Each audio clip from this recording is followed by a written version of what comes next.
नमस्कार, ध्रुव वायस मध्ये आपणा सर्वांचं स्वागत आहे.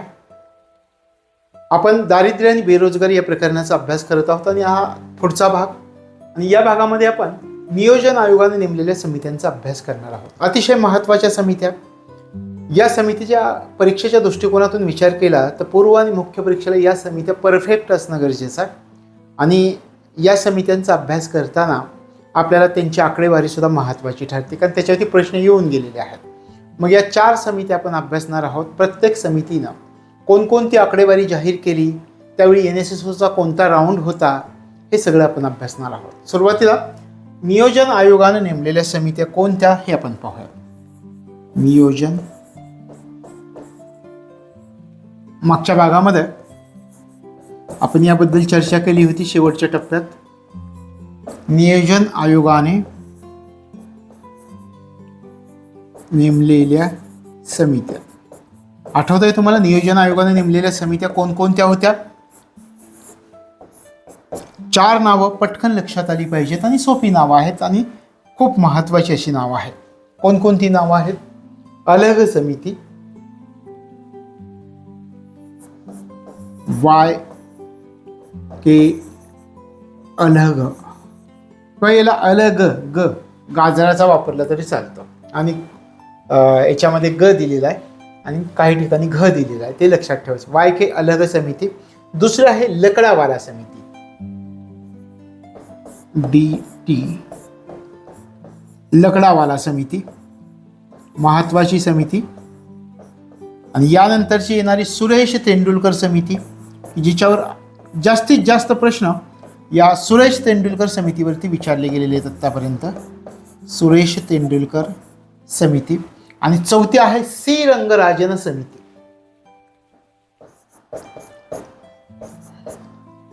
C रंगराजन समिती, C रंगराजन समिती चौथी. अशा प्रकारे नियोजन आयोगाने नेमलेल्या समित्या, हे लक्षात ठेवायचं. YK अलग समिती, DT लकडावाला, सुरेश तेंडुलकर, C रंगराजन समिती. क्षीरगणती गुणोत्तर मोजण्यासाठी नियोजन आयोगाने नेमलेल्या समित्या. Head count ratio, HCR, head count ratio मोजण्यासाठी नियोजन आयोगाने नेमलेल्या समित्या. क्षीरगणती गुणोत्तर कोणत्या पद्धतीने मोजलं जातं आपल्या देशामध्ये? क्षीरगणती गुणोत्तर. YK अलग समिती, DT लकडावाला समिती, सुरेश तेंडुलकर समिती, C रंगराजन समिती, या समित्यांचा आपल्याला अभ्यास करायचा आहे. पण या समित्यांचा अभ्यास करण्या अगोदर एक महत्त्वाची गोष्ट समजणं गरजेचं आहे आपल्याला. प्रत्येक समितीनं कोणत्या वर्षांमधील अहवाल जाहीर केला आहे आणि त्या अहवालाचं महत्त्व काय, हे जर आपल्याला या समिती अभ्यासण्या अगोदर कळालं तर ते पुढचा अभ्यास अगदी सोपा होता. मग आपल्याला सुरुवातीला काय समजावून घ्यायचं आहे की प्रत्येक समितीनं कोणत्या वर्षामध्ये, म्हणजे आपल्याला उदाहरण द्यायचं आहे की YK अलग समितीने जे शिफारशी केल्या त्या कोणत्या वर्षासाठी होत्या, त्यानुसार कोणत्या वर्षांसाठी दारिद्र्य काढलं गेलं. DT लकडावाला समितीची वैशिष्ट्य काय आहेत, त्यांनी काय सुचवलं आणि त्याच्या आधारे कोणत्या वर्षांची आकडेवारी काढली गेली. सुरेश तेंडुलकर समितीने कोणत्या नवीन घटकांचा समावेश केला दारिद्र्याच्या संकल्पनेमध्ये, त्यानुसार कोणकोणत्या वर्षांचं दारिद्र्य काढण्यात आलं. C रंगराजन समितीनं कोणती वेगळीच नवीन पद्धत सुचवली आणि त्यानुसार पुन्हा कोणत्या वर्षांचं दारिद्र्य काढण्यात आलं. हे सुरुवातीला समजणं गरजेचं आहे. मग आपण एका एकाचा अभ्यास करूयात. सुरुवातीला YK अलग समिती याचा विचार करूयात.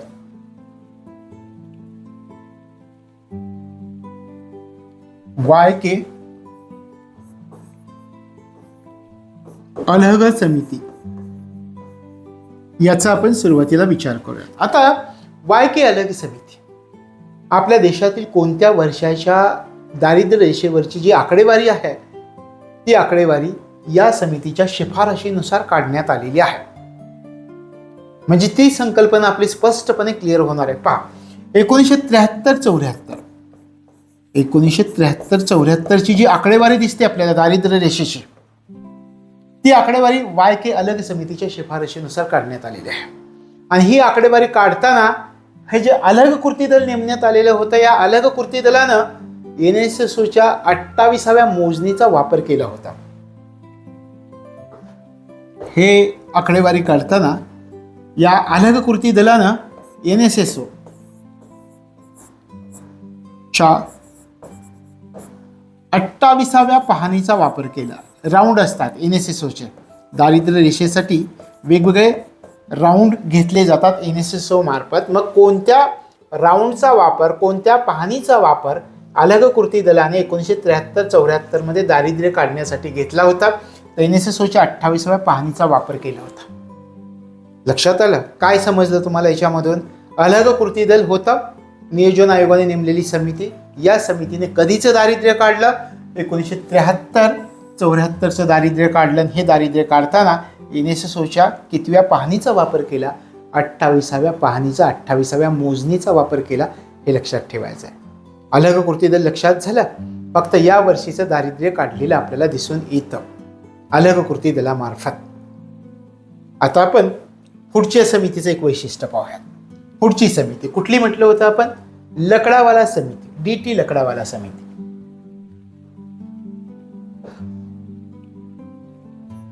DT लकडावाला,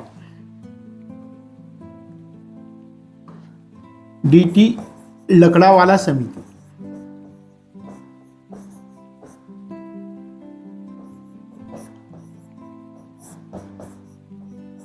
DT लकडावाला समिती याचा विचार करा. कोणकोणत्या वर्षांचं दारिद्र्य काढलं लकडावाला समितीने? आठवत आहे तुम्हाला? सांगता येत आहे? लकडावाला समितीने आपण म्हटलं अलग समितीने 73-74चं दारिद्र्य काढलंय. NSSOच्या 28व्या मोजणीचा वापर केला ते दारिद्र्य काढताना. पहिली कॉन्सेप्ट क्लिअर झाली. नियोजन आयोगाने नेमलेली पहिली समिती अलग समिती. इथंपर्यंत आपल्या लक्षात आलं. आता दारिद्र्याचं सर्वेक्षण करायचं आहे लकडावाला समितीला. मग सुरुवातीला विचार करा, या समितीनं दारिद्र्याचं सर्वेक्षण करण्यासाठी कोणत्या पद्धतीचा वापर केला होता? हे पण प्रश्न विचारले जातात परीक्षेमध्ये. या समितीनं दारिद्र्य काढण्यासाठी कोणत्या पद्धतीचा वापर केला? MRP पद्धतीचा वापर केला, URP पद्धतीचा वापर केला का URP आणि MRP दोन्ही पद्धतींचा वापर केला? लक्षामध्ये ठेवायचं. ही जी लकडावाला समिती होती, या समितीनं दारिद्र्याचं ज्यावेळी सर्वेक्षण केलं आणि जी आकडेवारी काढली त्यावेळी URP आणि MRP या दोन्ही पद्धतींचा वापर केला होता. URP आणि MRP. आता ह्यातला दोन्हीतला फरक लगेच कसा ओळखायचा? URP युनिफॉर्म रेफरन्स पिरियड 30 दिवसांचा कालावधी लक्षात घेतला जातो. 30 दिवस, 30 दिवसांचा कालावधी लक्षात घेतला जातो. MRP मिक्स्ड रेफरन्स पिरियड किंवा मिक्स्ड रिकॉल पिरियड, याच्यामध्ये 30 डेज 30 दिवस प्लस 1 वर्ष याच्यामध्ये लागणाऱ्या अधूनमधून वस्तू, त्याचा आपण पुढे आणखी विचार करूयात. पण या दोन्ही पद्धतींच्या ओळखायच्या कशा? URP पद्धतीमध्ये 30 दिवसांचा विचार केला जातो. MRP पद्धतीमध्ये 30 दिवस प्लस 1 वर्ष यांचा विचार केला जातो. लक्षात आलं? आणि या लकडावाला समितीनं ज्यावेळी दारिद्र्याचं सर्वेक्षण केलं त्यावेळी या दोन पद्धतींचा वापर केला होता. दारिद्र्य काढताना, दारिद्र्य मोजताना आपल्याला विचारतील लकडावाला समितीनं कोणत्या पद्धतींचा वापर केला होता? खालीलपैकी कोणत्या? URP आणि MRP पद्धतींचा वापर केलेला होता. आता विचार करा, या लकडावाला समिती जी होती या समितीने कोणत्या वर्षांचं दारिद्र्य काढलेलं दिसतं? दारिद्र्याचं सर्वेक्षण केलं आपण म्हणतोय या समितीनं, लकडावाला समितीनं, आणि URP MRP पद्धत वापरलेली होती. आता या ठिकाणीच आपण विचार केला, लकडावाला समितीनं दारिद्र्य आपल्याला सांगितलं, दारिद्र्य काढलं, सर्वेक्षण केलं, पण हे सर्वेक्षण करत असताना या लकडावाला समितीनं कोणकोणत्या वर्षांचं सर्वेक्षण केलं हे या ठिकाणी लक्षामध्ये ठेवायचं. तर ते आपण जर विचार केला तर 77-78 ते 2004-2005 ची आकडेवारी लकडावाला समितीनुसार आहे. आपल्या दारिद्र्याची आकडेवारी कधीपासून कधीपर्यंतची पहा. 1977-78 ते 2004-2005 पर्यंतची आकडेवारी, दारिद्र्य विषयक आकडेवारी 1977-78 ते 2004-05 पर्यंतची आकडेवारी काढली कोणी? लकडावाला समितीच्या शिफारशीनुसार आपल्या देशामध्ये. आणि त्यानुसार मग लकडावाला समितीनं NSSOच्या कोणकोणत्या फेऱ्यांचा विचार केला ही आकडेवारी काढताना? याचा जर तुम्ही विचार केला तर त्या वेगवेगळ्या फेऱ्या आहेत. 32वी फेरी आहे, 38वी फेरी आहे, 43वी फेरी आहे, 50वी आहे, 55वी आहे, 61वी आहे, अशा वेगवेगळ्या फेरींचा. मग आता सगळ्यात महत्त्वाचा आपल्याला विचार काय करायचा आहे की DT लकडावाला समितीनं 77, 88 ते 2004-05 या कालावधीपर्यंत दारिद्र्य काढलं. मग त्याच्यामध्ये कोणकोणत्या वर्षी ते दारिद्र्य काढलंय हे आपल्याला माहिती असणं गरजेचं आहे. आपण पाहूयात. हे पहा, कधीचं काढलं दारिद्र्य? 1977-88. त्याच्यानंतर 1983 येईल, त्याच्यानंतर 1987, 1988 येईल. त्याच्यानंतर जर आपण विचार केला तर 1993, 94, 87, 88, 1993, 1994, त्यानंतर 1999, 2000 येईल आणि शेवटचं 2004-2005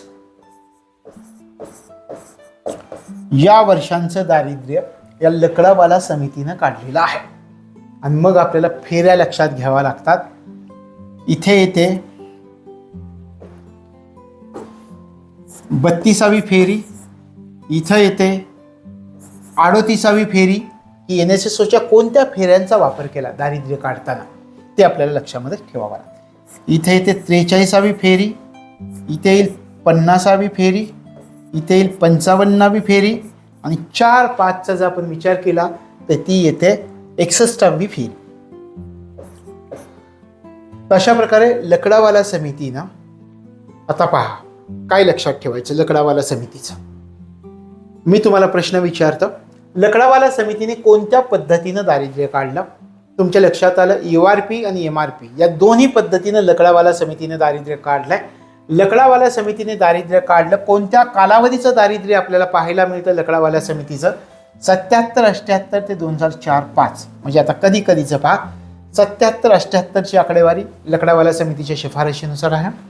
83, 1987, 88, 1993, 94, 1999, 2000 आणि 2004-05 यावेळी NSSOचे कोणते राऊंड होते की त्यांचा वापर या वर्षातील दारिद्र्य काढताना लकडावाला समितीनं केलेला होता.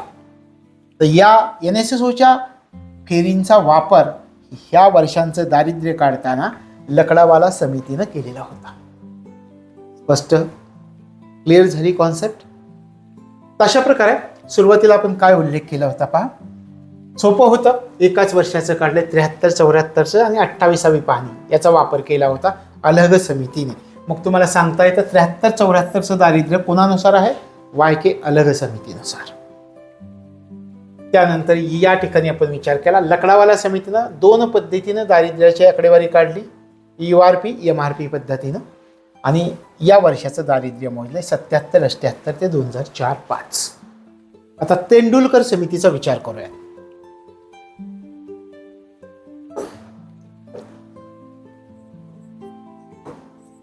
तेंडुलकर समिती, सुरेश तेंडुलकर समिती असं म्हणा.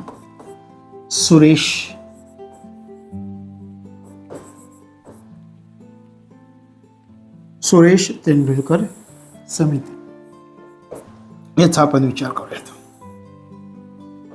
सुरेश तेंडुलकर समितीचा जर आपण विचार केला तर कधीपर्यंतची आकडेवारी काढली?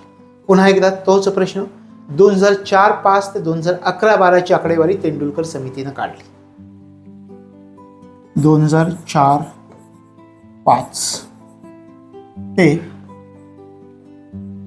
2011-12 पर्यंतची आकडेवारी, दारिद्र्य रेषेची आकडेवारी सुरेश तेंडुलकर समितीने काढलेली. लक्षात येत आहे? कोणत्या पद्धतीनं दारिद्र्य मोजलं? दारिद्र्याचं सर्वेक्षण करताना कोणती पद्धत वापरली? तेंडुलकर समितीनं दारिद्र्याचं सर्वेक्षण करताना कोणती पद्धत वापरली? लकडावाला समितीनं आपण पाहिलं URP आणि MRP पद्धतीचा वापर केला होता, असा आपण अभ्यास केला. केला का? केला. आता पुन्हा विचारा, सुरेश तेंडुलकर समितीनं जे दारिद्र्य काढलं किंवा दारिद्र्याचं सर्वेक्षण केलं त्यासाठी कोणत्या पद्धतीचा वापर केला होता? ह्यांना पण विचारते की तेंडुलकर समितीने दारिद्र्याचं सर्वेक्षण करण्यासाठी कोणत्या पद्धतीचा वापर केला होता? URPचा केला, MRPचा केला, MMRPचा केला का वरील तिन्ही पद्धतींचा केला? ते या ठिकाणी लक्षात ठेवायचं. दारिद्र्याचं सर्वेक्षण करण्यासाठी URP आणि MRP या दोन्ही पद्धतींचा वापर सुरेश तेंडुलकर समितीने केलाय. कधीचं दारिद्र्य काढलाय? 4-5 ते 2011-12चं दारिद्र्य काढलंय. लक्षात येत आहे? तशा प्रकारे आपण काय म्हणतो का 4-5 ते 11-12 म्हणजे कोणकोणती वर्ष होती त्याच्यामध्ये, त्याचाही आपल्याला विचार करावा लागेल. थोडक्यात आपण विचार करूया. पहा, 2004, 2005, 2009, 2010 आणि हे 2011, 2012 यांच्या आकडेवारीचा विचार केला जातो. आता 2004, 2005, 2009, 10, 11, 12चे दारिद्र्य रेषेचे आकडे काढले तेव्हा NSSOच्या कोणत्या फेऱ्यांचा विचार केला होता? बरोबर आहे. 2004-5 आपण केला तर 61वी फेरी होती, 9-10ला 66वी होती, 11-12ला 68वी होती. अशा प्रकारे NSSOच्या 61वी फेरी, 9-10ला 66वी फेरी आणि 11-12ला 68वी फेरी NSSO जे राऊंड होते NSSOचे त्या राऊंडचा वापर ह्या वर्षांचं दारिद्र्य काढताना सुरेश तेंडुलकर समितीनं केलेलं होतं. लक्षात आलं? कोणत्या पद्धतीने दारिद्र्य काढलं हे सांगितलं. सर्वेक्षण करण्यासाठी कोणत्या पद्धतींचा वापर केला, कोणत्या वर्षांचं दारिद्र्य काढले, त्यावेळी NSSOची कितव्या फेरीचा वापर दारिद्र्य काढताना केला. लक्षात आलं? हे तेंडुलकर समितीचं लक्षामध्ये ठेवायचं. तेंडुलकर समिती. आता तेंडुलकर समितीचा जर तुम्ही विचार केला, थोडा विचार करा, तुमचं आणखी एक कन्फ्युजन होईल. तुम्ही म्हणाल सर लकडावाला समितीनं 4-5चं दारिद्र्य काढलंय आणि तेंडुलकर समितीमध्ये पण 4-5चं दारिद्र्य काढलंय, मग दोघांची आकडेवारी समान आहे का असं तुम्ही विचारलं आहे की नाही? तेंडुलकर समितीचं आपण काय पाहिलं? तेंडुलकर समिती पण म्हणते 4-5चं दारिद्र्य आम्ही काढलं, लकडावाला समिती पण म्हणते 4-5चं दारिद्र्य 61व्या फेरीचा वापर करून. मग आकडेवारी समान आहे का? जरी आकडेवारी समान नसणार आहे आकडेवारी, यांची आकडेवारी वेगळी असणार आहे, तेंडुलकर समितीची आकडेवारी वेगळी असते. पण 4-5चं दारिद्र्य यांनी सुद्धा काढलंय आणि 4-5चं दारिद्र्य तेंडुलकर समितीने सुद्धा काढलंय. पण 4-5चं दारिद्र्य काढताना तेंडुलकर समितीने नवीन घटकांचा विचार केला होता. म्हणजे काय होतं पहा, 2004-5चा जर तुम्ही विचार केला 2004-5 पर्यंत दारिद्र्याची जी टोपली होती ना, त्या टोपलीमध्ये फक्त अन्न या घटकाचा समावेश होत होता. 2004-5 पर्यंत फक्त अन्न या घटकाचा समावेश दारिद्र्याच्या टोपलीमध्ये केला जात होता. आता दारिद्र्याची टोपली म्हणजे काय? उदाहरणार्थ मी तुम्हाला उदाहरण दिलं होतं. तुम्ही मॉलमध्ये गेला तर वेगवेगळ्या वस्तू टाकण्यासाठी एक बॅग घेता आहे की नाही, मोठी ट्रॉली असते, त्या ट्रॉलीमध्ये एक एक वस्तू टाकतात.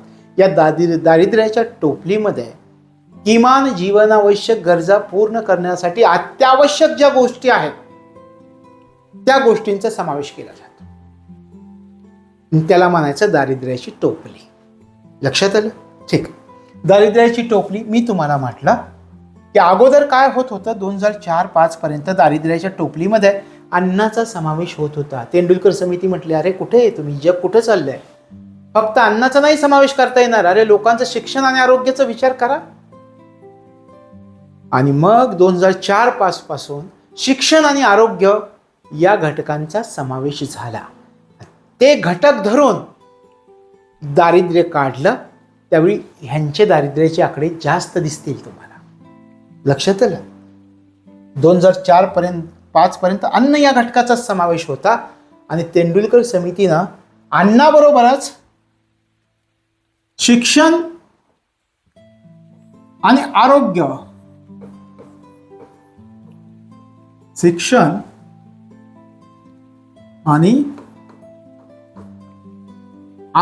या घटकांचा सुद्धा समावेश करावा असं सुचवलं आणि मग त्या घटकांचा समावेश करून दारिद्र्य काढलंय. रंगराजन समितीनं तसं दारिद्र्य काढलंय का? नाही. तेंडुलकर समितीनं शिक्षण आणि आरोग्य घटकांचं अशा प्रकारे त्यांनी काढलेलं 2004-5चं दारिद्र्याची आकडेवारी वेगळी असेल, यांनी काढलेल्या दारिद्र्याची आकडेवारी वेगळी असेल. गोंधळून जाण्याचं कारण नाही. लक्षात आलं? तर अशा प्रकारे सुरेश तेंडुलकर समिती 4, 5 ते 11, 12 URP MRP पद्धतीचा वापर केला आणि 4, 5, 9, 10, 11, 12ची दारिद्र्य रेषेची आकडेवारी दिसून येते. NSSOच्या 61व्या, 66व्या, 68व्या मोजणीचा या ठिकाणी त्यांनी वापर केलेला होता, हे लक्षामध्ये ठेवायचं आहे.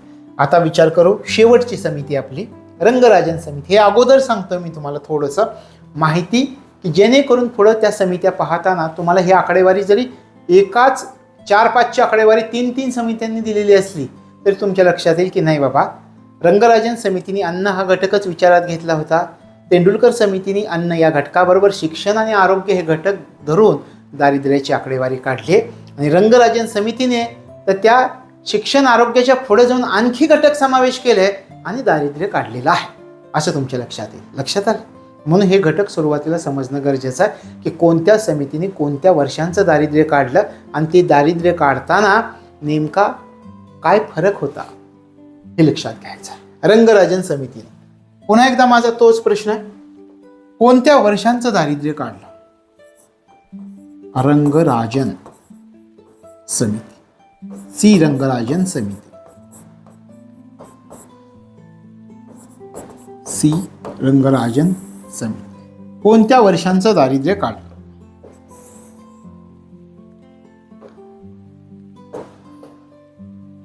सोपं आहे.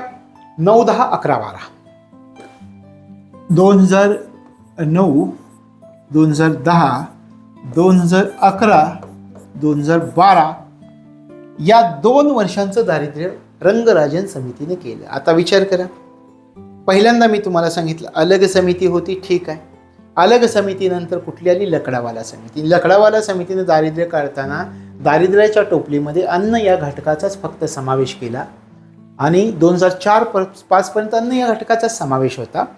आता तेंडुलकर समिती आली. तेंडुलकर समितीने सांगितले अरे अन्न घटकाचा समावेश करून चालणार नाही, त्या लोकांचं शिक्षण आणि आरोग्य पण विचारामध्ये घ्या.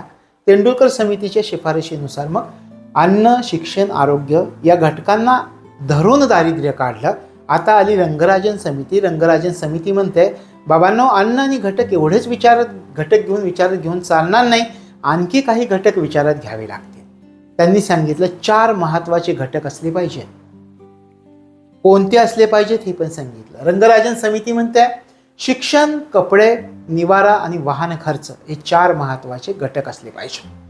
व्यक्तीच्या जीवनात शिक्षण, कपडे,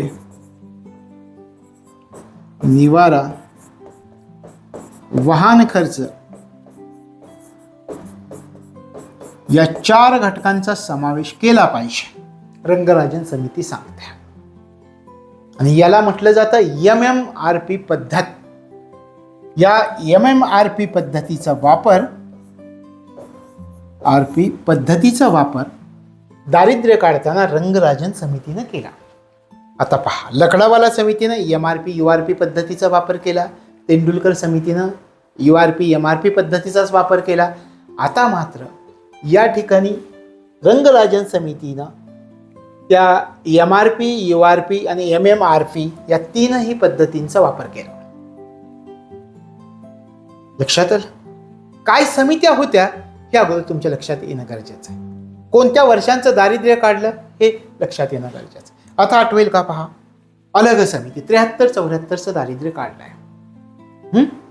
त्याच्यानंतर येते लकडावाला समिती, 6 वर्षांचं दारिद्र्य काढलेलं आपल्याला दिसतंय. पहा, लकडावाला समिती या ठिकाणी आपण पाहूयात 77-88 ते 2004-5 कोणकोणत्या मोजणींचा वापर केला? URP MRP पद्धतीनं दारिद्र्य काढला लकडावाला समितीचा. अन्न हा घटक विचारात घेतला.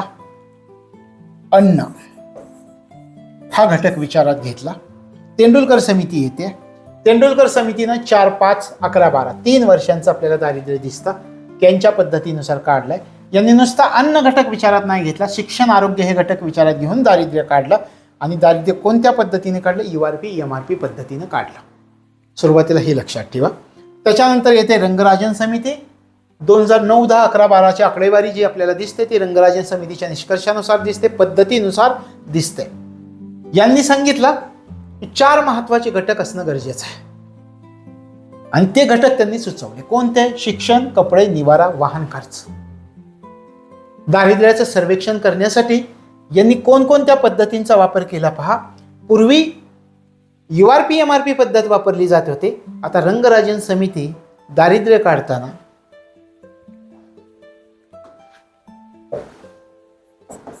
MRP, URP, MMRP. आता काय आहे हे? MRP मिक्स्ड रेफरन्स पिरियड, 30 दिवस 1 वर्ष दोन्हींचा विचार केला जातो. URP युनिफॉर्म रेफरन्स पिरियड, 30 दिवसांचा विचार केला जातो. MMRP modified mixed reference period. आता पहा यांचा विचार, म्हणजे या तीनही पद्धतींचा वापर केला दारिद्र्य काढताना. हे जर विचारलं आपल्याला रंगराजन समितीने दारिद्र्याचं सर्वेक्षण करण्यासाठी कोणत्या पद्धतींचा वापर केला, URP, MRP, MMRP पद्धत. लक्षात येत आहे? आता या ठिकाणी 9, 10, 11, 12 याचं दारिद्र्य काढलं आपण म्हणतोय. मग NSSOच्या कितव्या फेऱ्या चालू होत्या? 9, 10ला कितवी फेरी चालू होती आणि 11, 12ला कितवी फेरी चालू होती? NSSOचा जर विचार केला तर यावेळी 66वी फेरी होती. 66वी फेरी, 9, 10ला 66वी फेरी आणि 11, 12ला 68वी फेरी होती NSSOची. या फेऱ्यांचा वापर केला सर्वेक्षण करण्यासाठी. रंगराजन समितीने NSSOच्या 66वी आणि 68वी फेरी यांचा वापर केलेला दिसतो. या मोजणीचा वापर केलेला दिसतो. लक्षात आलं? URP पद्धत, MRP पद्धत, MMRP पद्धत. विचार करा. आता थोडक्यात मी तुम्हाला पुन्हा एकदा सांगतो, URP पद्धत म्हणजे काय, MRP पद्धत म्हणजे काय, तिन्हींची तुलना करू आपण. या ठिकाणी आपण तिन्हींची तुलना करूया.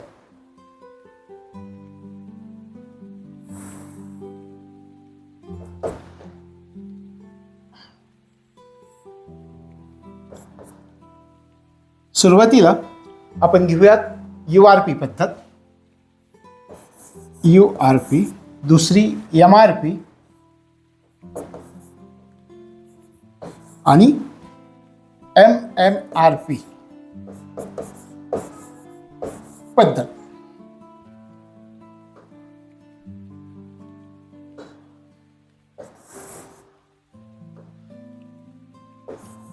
MMRP पद्धत, या तिन्हींचा आपल्याला विचार करायचा आहे. आता आठवलं पाहिजे URP पद्धत काय केलं जातं. एखादी व्यक्ती असेल तर आपण म्हणूयात एखाद्या व्यक्तीचा विचार करूया. प्रतिमाह किंवा 30 दिवसांचा विचार केला जातो. प्रतिमाह म्हणण्यापेक्षा मागच्या 30 दिवसांमध्ये, 30 दिवस, मागील 30 दिवसांमध्ये, मागील 30 दिवसांचा विचार केला जातो. या ठिकाणी मागील 30 दिवस. त्याच्यामुळे मागील 30 दिवसांमध्ये काय विचारलं जातं, या व्यक्तीची प्रतिमाह उपभोग खर्चाची पातळी किती होती हे विचारलं जातं. म्हणजे किती दिवसांचा विचार केला जातो हे लक्षामध्ये ठेवायचं आहे. मागील 30 दिवसांचा विचार केला जातो. मागच्या 30 दिवसांमध्ये त्यांनी प्रतिमाह उपभोग खर्चाची पातळी एखाद्या व्यक्तीची काय होती, एका व्यक्तीची काय होती याची विचारणा केली जाते. Uniform reference period. अशा प्रकारे दरडोई प्रतिमाह खर्चाची पातळी एखाद्या व्यक्तीची ठरवली जाते. त्यानुसार जर मोजणी केली दारिद्र्याची तर त्याला म्हणायचं URP पद्धत, MRP पद्धत, मिक्स्ड रेफरन्स पिरियड. आता या ठिकाणी मी तुम्हाला काय म्हटलेलं होतं, प्रतिमाह दरडोई एखादी व्यक्ती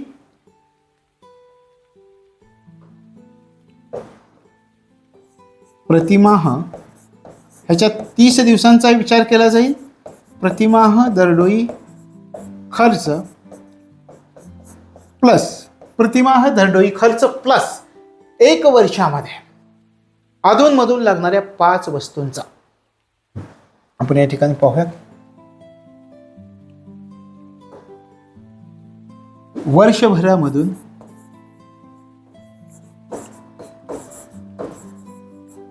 अधूनमधून लागणाऱ्या 5 वस्तू. लागणाऱ्या 5 वस्तू कोणकोणत्या? लागणाऱ्या 5 वस्तू. त्याच्यामध्ये मी तुम्हाला कोणकोणत्या वस्तू सांगितल्या होत्या आठवतंय तुम्हाला? कोणकोणत्या? कपडे, चप्पल, शिक्षण, आरोग्य. कपडे, चप्पल, शिक्षण, आरोग्य आणि टिकाऊ वस्तू. टिकाऊ वस्तू म्हणजे काय? उदाहरणार्थ टीव्ही सारख्या वस्तू. टीव्ही लागतो का एखाद्या कुटुंबाला? लागतो. टिकाऊ वस्तूमध्ये टीव्ही सारख्या वस्तू आणि त्या वर्षानुवर्षे टिकणारी असतात. तर अशा प्रकारे ही आहे EMRP पद्धत. आता URP पद्धतीमध्ये आपण काय म्हटलं होतं? प्रतिमाह म्हणजे मागील 30 दिवसांमध्ये प्रतिमाह उपभोग खर्चाची पातळी एखाद्या व्यक्तीची काय असेल याचा विचार केला जातो. म्हणजे 30 दिवसांचा विचार केला जातो. याच्यामध्ये पहा, प्रतिमाहाचा पण विचार केला जातोय आणि वर्षभराचा पण विचार केला जातोय. तर प्रतिमाह दरडोई खर्च त्याचा किती आहे याचाही विचार केला जाईल आणि वर्षाचा पण विचार केला जाईल. वर्षभरामधून अधूनमधून लागणाऱ्या 5 वस्तू, कपडे, चप्पल, शिक्षण, आरोग्य, टिकाऊ वस्तू, याच्या आधारे जर दारिद्र्याची मांडणी केलेली असेल तर त्याला EMRP पद्धत असं म्हणतात. MMRP पद्धत म्हणजे काय? आता याच्यामध्ये काय काय लागतं पहा. याच्यामध्ये फक्त महिन्याचा विचार होत होता 30 दिवसांचा, याच्यात महिन्याचाही होतोय, वर्षभराचा होतो. MMRP पद्धतीमध्ये काय होतोय पहा, महिन्याचाही विचार होतो. या ठिकाणी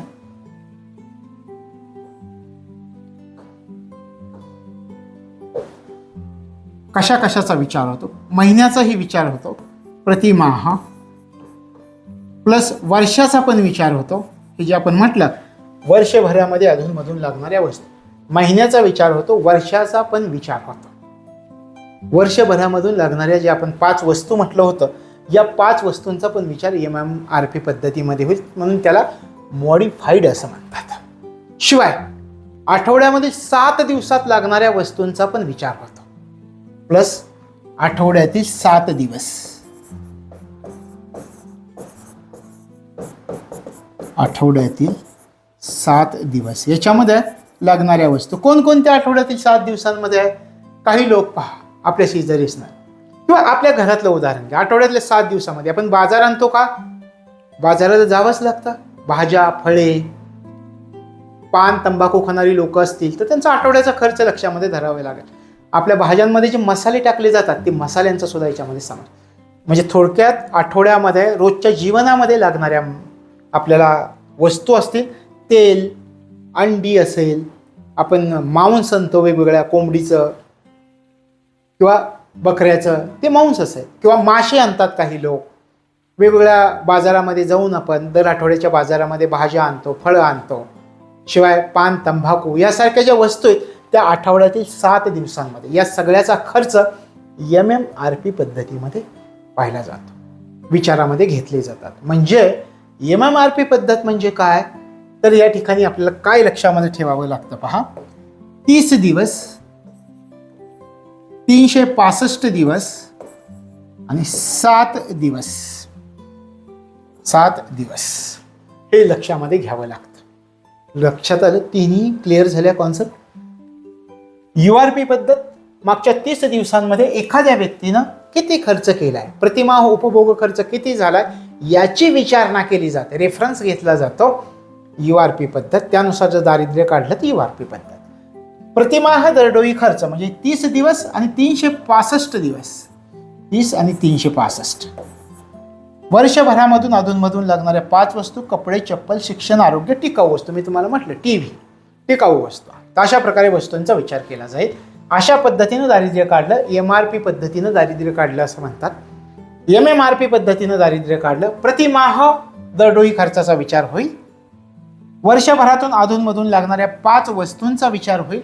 आठवड्यातील 7 दिवसांमध्ये लागणाऱ्या ज्या वस्तू आहेत, तेल, मांस, अंडी, भाज्या, फळे आणि आपण म्हटलं म्हणून पान, तंबाखू, अशा प्रकारे आठवड्यामध्ये जे वस्तू लागतात 7 दिवसांत त्या वस्तूंचा सुद्धा विचार केला जाईल.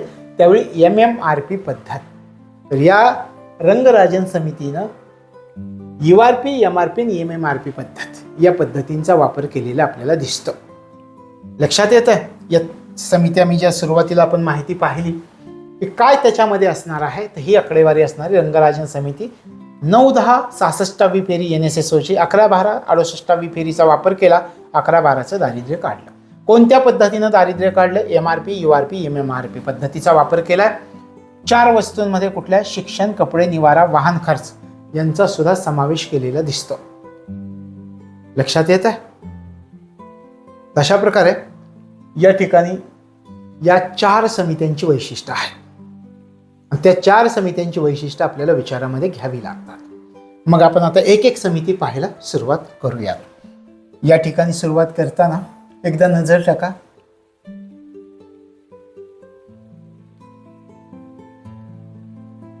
या 4 समितींचा आपण अभ्यास करायला सुरुवात केली. अलग, लकडावाला, तेंडुलकर, रंगराजन. अलग समितीचं दारिद्र्य रेषेची आकडेवारी 73-74च्या आणि ही आकडेवारी काढताना त्यांनी NSSOच्या 28व्या पाहणीचा वापर केला. दारिद्र्य काढताना DT लकडावाला समिती URP MRP या दोन्ही पद्धतीने दारिद्र्य काढलं. दोन्ही पद्धतींचा वापर केला दारिद्र्य काढताना. 77-78 ते 2004-05 या कालावधींचा म्हणजे या 6 वर्षांच्या दारिद्र्य या लकडावाला समितीनुसार आपल्याला दिसतं. त्यानंतर सुरेश तेंडुलकर समिती. आता या ठिकाणी आपण जो विचार केला तर म्हटलं होतं की अन्न या घटकाचाच फक्त विचार केला दारिद्र्य काढताना. यांनी मात्र दारिद्र्य काढताना अन्नाबरोबर शिक्षण आणि आरोग्य यांचा समावेश करावा असं सुचवलं. त्यानुसार दारिद्र्य काढलं. कोणत्या वर्षांचं? 4, 5, 9, 10, 11, 12 आणि कोणत्या पद्धतीनं? URP MRP पद्धतीनं दारिद्र्य काढलं. आणि रंगराजन समिती 9, 10, 11, 12चं दारिद्र्य कोणकोणत्या पद्धतींचा वापर केला? MRP URP MMRP आणि या ठिकाणी या तिन्हींचा आपण विचार केला. URP म्हणजे काय, MRP म्हणजे काय आणि MMRP म्हणजे काय. तर हे सुरुवातीला माहिती असणं गरजेचं आहे या 4 समित्यांविषयी, म्हणजे आपला पुढचा अभ्यास सोपा होतो.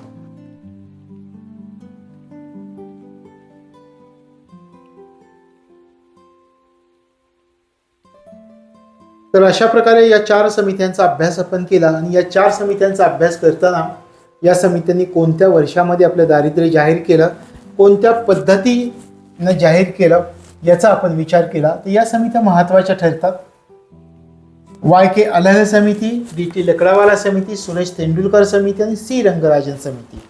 आणि आता आपण पुढच्या भागामध्ये यातली एक एक प्रत्येक समिती समजावून घेणार आहोत. तर या ठिकाणी आपण थांबतोय.